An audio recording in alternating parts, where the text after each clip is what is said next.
और अभी आपने जिस तरह से वो एक जलील इंसान का नाम लिए है, मैं तो नाम लेना भी उसका पसंद नहीं करूँगा। ये एक जलील ने जो पिटीशन हाई कोर्ट के अंदर, सुप्रीम कोर्ट के अंदर जो दाखिल किया है कि 26 आयतें कुरान शरीफ में से निकालो, ये क्या इसका पूरा बाप और इसका पूरा ख़ानदान भी अगर लग जाएगा तो एक नुक्ता भी इंशाअल्लाह हमारे कुरान शरीफ में से हलेगा नहीं।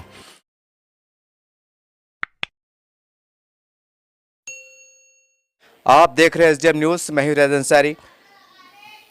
आज हम जमीयत उलमा के एक अहम ज़िम्मेदार मुस्तफ़ा खान एमके साहब के पास आए हैं, इनके मकान पे आए हैं। जैसा कि आज देखा जा रहा है कि वसीम रज़वी, जिन्होंने कुरान करीम की को लेकर जो बयान जारी किया है कि 26 आयतों को नौज़बिल्लाह माज़अल्लाह निकाल देना चाहिए, और उसकी इतनी ज़रूरत के सुप्रीम कोर्ट में पहुँच चुका है।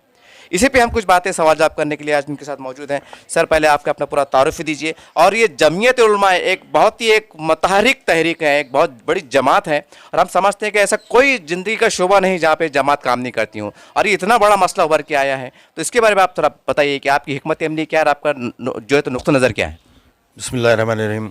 सबसे पहले तो मैं जमीयत उलमा से शुक्र अदा करता हूँ कि मुझे इस काबिल जमीयत में एक मुकाम मिला है, जो मैं लीगल सेल का प्रेसिडेंट हूँ, शहर का खाजिन हूँ और मजलिस आमिला का रुकन हूँ। इसी के साथ साथ मैं सोशल वर्कर भी हूँ, एक अपना इंडिविजुअल इस पे, और नेशनल ह्यूमन राइट्स का ऑल इंडिया का मेंबर हूँ मैं। और अभी आपने जिस तरह से वो एक जलील इंसान का नाम लिए है, मैं तो नाम लेना भी उसका पसंद नहीं करूँगा। इस तरह के लोगों को एक तो हुकूमत ने भी ही इनको सबसे पहले पाबंद करना चाहिए था, इनको उठा के जेल भरना है ऐसे लोगों को जो किसी भी धर्म के ऊपर। और ये एक जलील ने जो पिटीशन हाई कोर्ट के अंदर, सुप्रीम कोर्ट के अंदर जो दाखिल किया है कि 26 आयतें कुरान शरीफ में से निकालो, ये क्या इसका पूरा बाप और इसका पूरा ख़ानदान भी अगर लग जाएगा तो एक नुक्ता भी इंशाअल्लाह हमारे कुरान शरीफ में से हलेगा नहीं। इसके ऊपर जमीयत ने भी बड़ी पहल अभी की है। हज़रत ने जो है वहाँ से देवबंद में एक मीटिंग ली है, और इंशाअल्लाह उसका फ़ैसला आएगा, और ऐसे लोगों को सूली पे चढ़ाने के लिए हम लोग इसमें आगे कदम बढ़ाएंगे।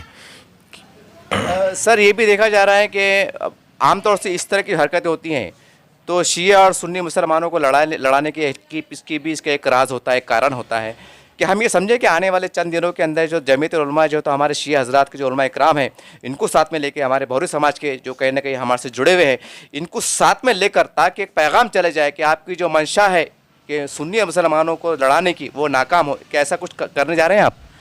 नहीं, सबसे पहले तो मैं आपको ये बता दूं कि शिया भी इस चीज़ में जो है तो मुब्तला नहीं होता है। शिया अपनी जगह पे महदूद है, सुन्नी अपनी जगह पे है, तबलीगी अपनी जगह पे है।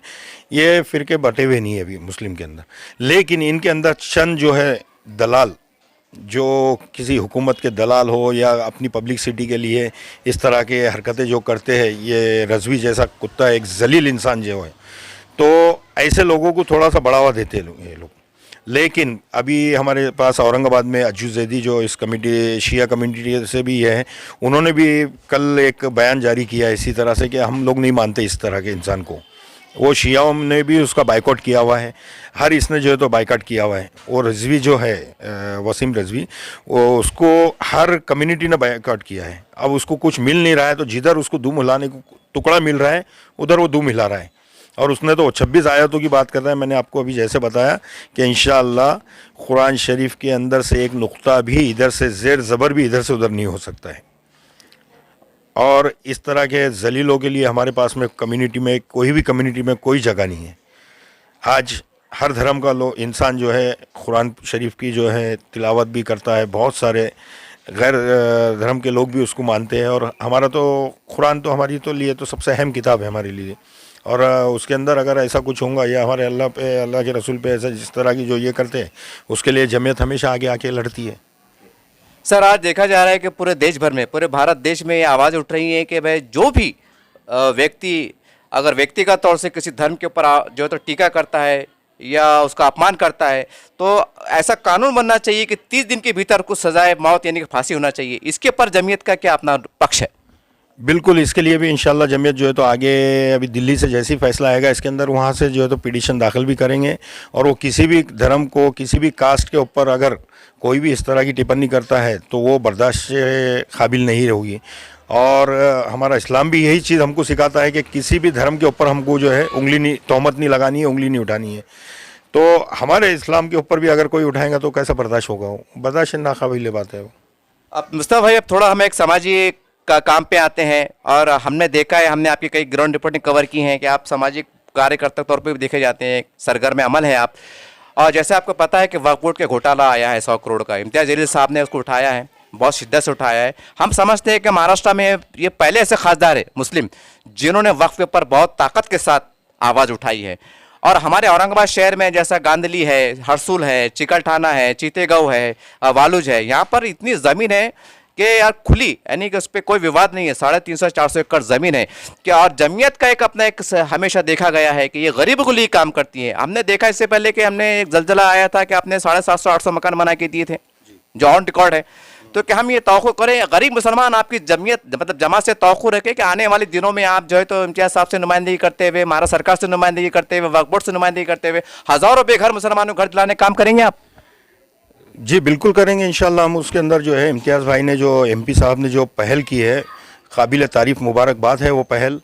अब उसको अंजाम तक पहुंचाना है इंशाल्लाह। हमारी उनको जहाँ पे भी मदद लगेंगे हम उनको बिल्कुल कंधे से कंधा और कदम से कदम लगा के हम खड़े रहेंगे उसके लिए।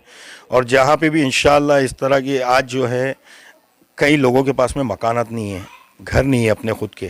आज हमारी ज़मीनों पे दूसरे लोग हुकूमत कर रहे हैं, दूसरे लोग जो है तो पैसा खिला के एनओसी ले रहे हैं। कल उन्होंने डिक्लेयर भी किया है कि एनओसी जो डुप्पल एनओसी का भी बताया इम्तियाज़ साहब ने।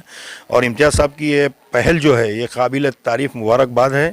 और इंशाल्लाह हम भले देखो एक सियासत में सबके अपने अपने एक इख्तिलाफात हो सकते हैं, लेकिन कुछ बातें ऐसी होती है जहाँ पे अगर सही बात हो तो उसके अंदर हर कम्युनिटी जुड़ती है उसमें। तो जमीयत ही नहीं, मैं अपना इंडिपेंडेंट भी जो है तो इंशाल्लाह हम लोग इम्तियाज़ भाई के साथ में है। जब भी उनकी पुकार होंगी हम लोग बिल्कुल लब्बैक बोल के जाएंगे ये काम के लिए। और जमीयत का रहा तो इसमें इंशाल्लाह जहाँ पे भी हिस्सा जमीयत को मिलेगा इंशाल्लाह जमीयत जो है तो बढ़ चढ़ के काम करेगी, क्योंकि रिफाई काम ही जमीयत का काम है। जमीयत उलमा मौलाना अरशद मदनी हमारे बुज़ुर्ग का ये है कि जमीयत का जो काम है वो रिफाई काम है, जो भी भलाई का काम होगा उसमें जमीयत आगे रहेगी हमेशा। तो अपने मुस्तफा भाई, अगर ऐसा हो सकता है क्या कि जैसा जो गरीब मुसलमान हैं और उनके पास पैसा नहीं है घर बनाने के लिए, क्या जमीयत ऐसा मंसूबा रखती है आने वाले वक्तों में, दिनों के अंदर के भाई अगर वक्फ बोर्ड से अगर आपको 20 एकड़ ज़मीन, 50 एकड़ ज़मीन अगर इम्तियाज़ साहब दिला देते हैं कानूनी लड़ाई लड़के के अच्छे अंदाज से, और आपके हवाले करते हैं, आपको निगरान बनाते हैं, आपको पार्टी बनाते हैं कि भाई आप ये 50 एकड़ पे 20 एकड़ पे जो तो 15-20 हज़ार घर बनाइए, क्या जमीयत इसके अंदर से फंड देगी आने वाले वक्तों में? बिल्कुल इंशाल्लाह, बिल्कुल। अगर इस तरह का अगर हमारे पास में अगर कहीं से अगर इम्तियाज़ भाई या वक्फ बोर्ड से अगर हमको अलाउट होती है कोई ज़मीन तो इंशाल्लाह बिल्कुल हम गरीबों के लिए बिल्कुल घर बनाएंगे। और अभी आपने इसके पहले देखे होंगे कि कोल्हापुर वगैरह में भी जो बाढ़ वगैरह आई थी उस टाइम पे भी जमीयत ने बहुत आगे बढ़ चढ़ के घर वगैरह बना के दी है। और भी दूसरी जगह पे आसाम के अंदर जो फसादात हुए थे, मुजफ्फराबाद में हुए, जमीयत ने अपनी एक कॉलोनी बना के दी है अल्हम्दुलिल्लाह। और जमीयत ये कामों के लिए ही आगे है, बेगुनाहों को जेलों से छुड़ाना है, दूसरों की मुश्किलात परेशानियां जो है उनको हल करना है। अभी जो नशा का इसका उसका जो चल रहा है उसके ऊपर जमीयत ने अभी बहुत बड़ा प्रोग्राम भी लिए। उस टाइम पे मेरे ख्याल से इम्तियाज़ भाई यहाँ नहीं थे, आउट ऑफ इलेक्शन के इसमें थे, उनको भी हम लोग ने मदऊ किए थे। और मौलाना अरशद मदनी साहब के फर्जन हज़रत अज़हर साहब आए थे यहाँ पे, उन्होंने भी बयान किए। और इस तरह से औरंगाबाद में बहुत सारी कमेटी भी को भी हम लोग तश्कील दे रहे हैं जो ये नशा के इसमें और बहुत सारी गैर ज़रूरी जो हरकतें हो रही है उसके लिए जो है तो एक हर एरिया वाइज हम लोग ने कमेटी तैयार करना चालू की है।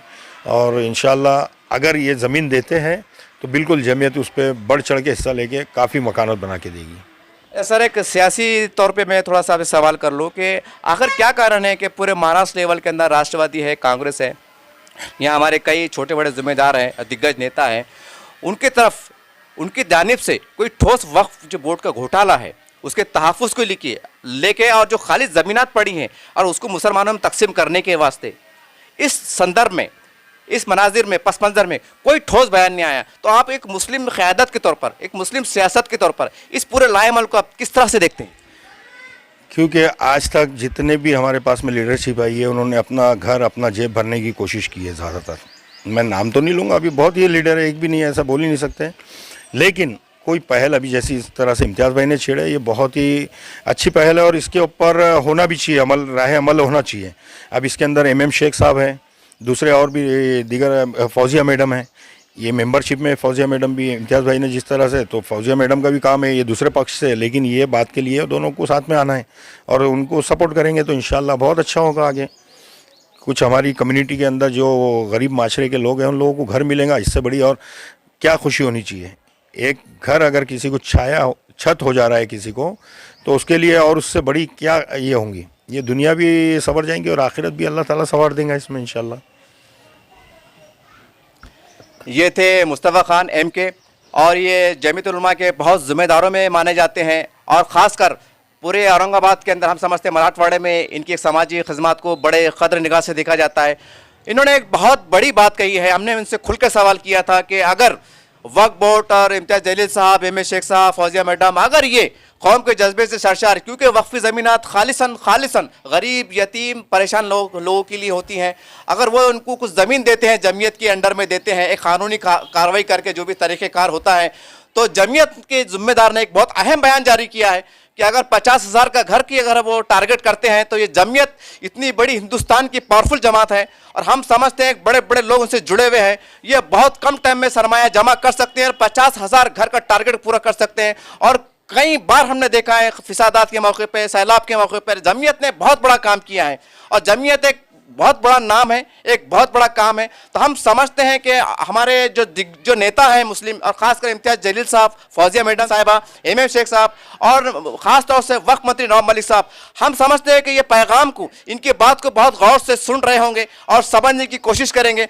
और इसके ऊपर बहुत संजीदगी के साथ और सियासत से बालातर होकर बैठने की कोशिश करेंगे। हम समझते हैं कि मराठवाड़े के अंदर बहुत सी ज़मीनात पड़ी हुई हैं। बड़ी हैरत की बात है, बहुत हैरत की बात है कि एक परेशान हाल मुसलमान एक वक्फ बोर्ड में जा नहीं सकता, एक एप्लीकेशन दे नहीं सकता कि मैं बेघर हूं, मुझे ज़मीन दीजिए। ये एक बहुत शर्मिंदगी की बात है, ये कहीं ना कहीं एक अपने आप में सवालिया निशान लगता है, दिखाई देता है। हम समझते हैं कि चलो देर से सही मुस्लिम क़यादत को आगे आना चाहिए, और जैसा जमीयत उलमा के ज़िम्मेदार ने बहुत अहम बयान जारी किया है, एक अहम बात की है, तो हम समझते हैं कि इसी तरह से इनसे रब्ता कायम कर जमीयत से रब्ता कायम करके और बाहमी मशवरात के ज़रिए, मीटिंग के ज़रिए हम आगे का लाहे अमल क्या तैयार कर सकते हैं, इस पर बहुत संजीदगी के साथ गौर फिक्र करने की ज़रूरत है।